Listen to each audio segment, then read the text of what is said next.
Shalom kekasih Kristus, bagaimana kabarnya hari ini? Saya percaya kita semua ada dalam pemeliharaan Tuhan senantiasa. Para pendengar renungan melekat dalam Tuhan, hari ini hendaknya kita semakin lapar dan haus tentang Yesus yang telah menjelma menjadi manusia, karena dengan kemanusiaannya ia mengerti tentang apa yang kita alami. Mari kita berdoa. Bapa di dalam surga, kami naikkan syukur kepadamu kalau hari ini kembali kami dapat mendengarkan kebenaran firman-Mu.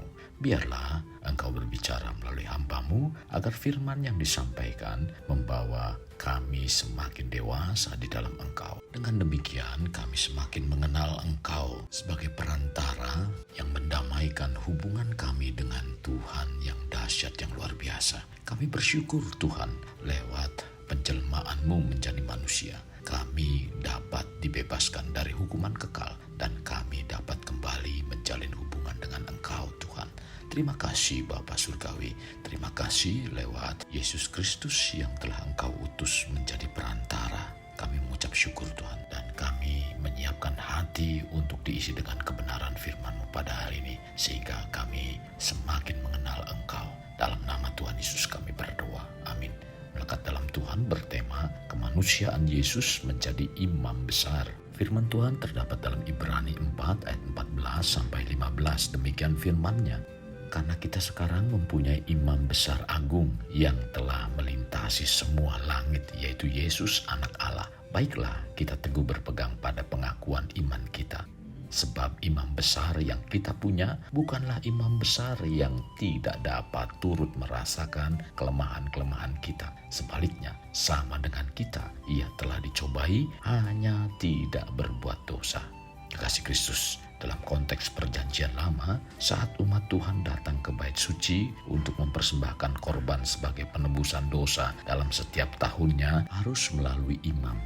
Sesungguhnya para imam tidak benar-benar memahami pergumulan dan penderitaan umat Tuhan sebagaimana yang dirasakan oleh umat Tuhan tersebut. Tetapi syukurlah kepada Kristus, ia datang sebagai imam besar dalam keadaan yang sangat berbeda dengan para imam tersebut. Dia mengalami penderitaan yang maha dahsyat, bahkan dia mengorbankan dirinya sendiri untuk menebus dosa kita. Dia dapat memahami penderitaan kita, sehebat apapun penderitaan itu. Dalam perjanjian lama, orang tidak boleh sembarangan datang atau menghampiri hadirat Tuhan. Untuk menghadap Tuhan, harus datang ke bait Tuhan atau tabernakel Allah.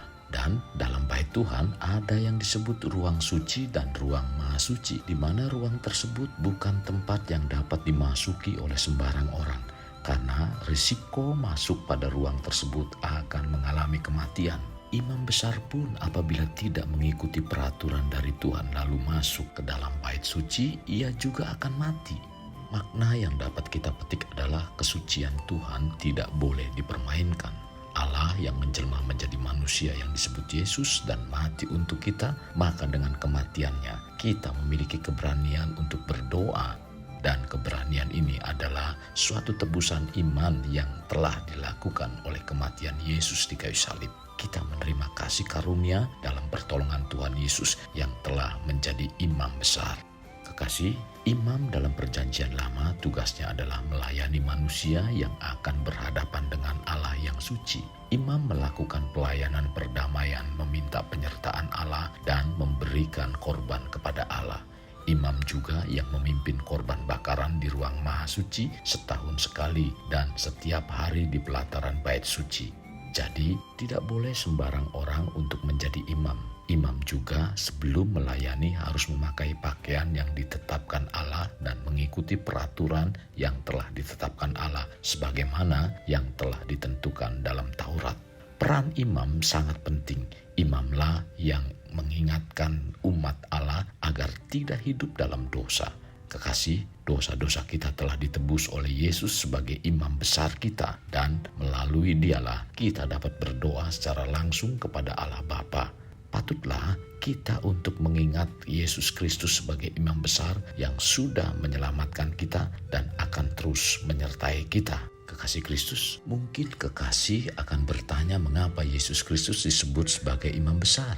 Karena Yesus yang mengorbankan dirinya dengan mencurahkan darahnya. Dalam Ibrani 7 ayat 26 dan 27 mengatakan, Sebab imam besar yang demikianlah yang kita perlukan, yaitu yang saleh, tanpa salah, tanpa noda, yang terpisah dari orang-orang berdosa dan lebih tinggi daripada tingkat-tingkat surga, yang tidak seperti imam-imam besar lain, yang setiap hari harus mempersembahkan korban untuk dosanya sendiri dan sesudah itu barulah untuk dosa umatnya. Sebab hal itu telah dilakukannya satu kali untuk selama-lamanya, karena ia mempersembahkan dirinya sendiri sebagai korban.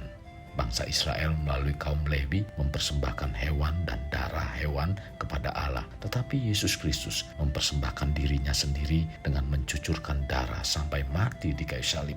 Itulah sebabnya dalam perayaan perjamuan kudus kita menyatakan bahwa Yesus mencurahkan darahnya untuk menebus dosa kita. Dan ini yang disebut bahwa Yesus sebagai imam besar. Bila demikian, Yesus Kristus adalah imam yang aktif, yang mengerti segala kesulitan kita. Ia yang memberi damai sejahtera dengan membebaskan kita dari dosa-dosa. Imam besar yang tidak ada kesalahan dalam mengikuti peraturan Tuhan yang telah ditetapkan dalam Taurat, dan itu dilakukan dengan sempurna hanya melalui Yesus Kristus.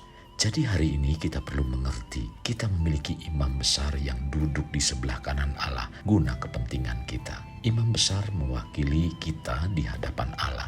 Waktu Allah menghakimi kita, Allah tidak melihat kita, tetapi Allah melihat imam besar. Apakah imam besar kita benar, kudus, berkenan di hadapan Allah? Demikianlah kita kudus, benar, dan berkenan di hadapan Allah. Karena semua ini telah dilakukan oleh Yesus Kristus sebagai imam besar kita. Yesus sebagai imam besar bukan hanya mewakili kita, tetapi sampai hari ini tetap melayani kita, membersihkan kita, menyembuhkan kita. Setiap kali kita datang pada Tuhan, setiap kali kita membaca Alkitab, kita bisa berkata, "Bersihkan aku Tuhan, basuh aku Tuhan." Dan Yesus suka sekali untuk melakukannya. Kalau kita sakit, lihat di dalam Injil, mujizat-mujizat yang Yesus lakukan waktu Yesus menyembuhkan orang sakit. Lihat, Yesus melakukan mujizat. Kita akan merasa kuat. Kita akan merasakan kehadirannya dan kuasanya akan dinyatakan dalam hidup kita. Untuk itu tetaplah percaya pada Yesus Kristus, karena Dia telah menjadi imam besar sebagai perantara kita untuk meraih apa yang dijanjikan Allah pada kita. Kasih Kristus, mari bawa hidup kita menjadi pribadi yang dapat memerdekakan orang dari belenggu kehidupan, layaknya terang yang menerangi kegelapan. Karena itulah yang Tuhan inginkan pada kita sebagai warga kerajaan Allah. Mari kita berdoa. Bapa Surgawi, terima kasih buat kebenaran firman-Mu hari ini. Sungguh sangat memberikan pencerahan di dalam iman percaya kami. Kami menaikkan syukur yang tak henti-hentinya, karena Engkau menjelma menjadi manusia, menjadi perantara untuk kami sebagai imam besar yang mendamaikan, membersihkan dosa kami, menyembuhkan kami, bahkan melayani kami sehingga kami dapat memiliki hubungan kembali dengan Bapa Surgawi. Kami mengucap syukur Tuhan. Terima kasih buat firman yang disampaikan hari ini. Mata rohani kami menjadi celik dan kami semakin yakin bahwa Tuhan yang kami sembah adalah Tuhan yang sungguh dahsyat dan luar biasa. Terima kasih Tuhan Yesus. Ini doa dan permohonan kami dalam nama Tuhan Yesus Kristus kami berdoa. Amin. Kasih Kristus, mari kita akhiri dengan mengedahkan kedua tangan kita. Terimalah anugerah berkat dari Allah Bapa, kasih sayang daripada Yesus Kristus, dan persekutuan dengan Roh Kudus yang memberkati, melindungi, dan menyinari engkau dengan wajah-Nya, serta memberi engkau kasih karunia di mana Tuhan menghadapkan wajah-Nya kepadamu dan memberi engkau damai sejahtera. Tuhan juga mencurahkan berkat secara rohani, berkat secara jasmani, dan berkat secara ekonomi, di mana berkat Abraham, berkat Ishak, berkat Yakub dicurahkan dan dilimpahkan dari saat sekarang sampai Maranatha tiba dalam nama Tuhan Yesus. Amin. Sampai jumpa di renungan berikutnya. Tuhan Yesus memberkati. Jangan lupa like, share, dan subscribe.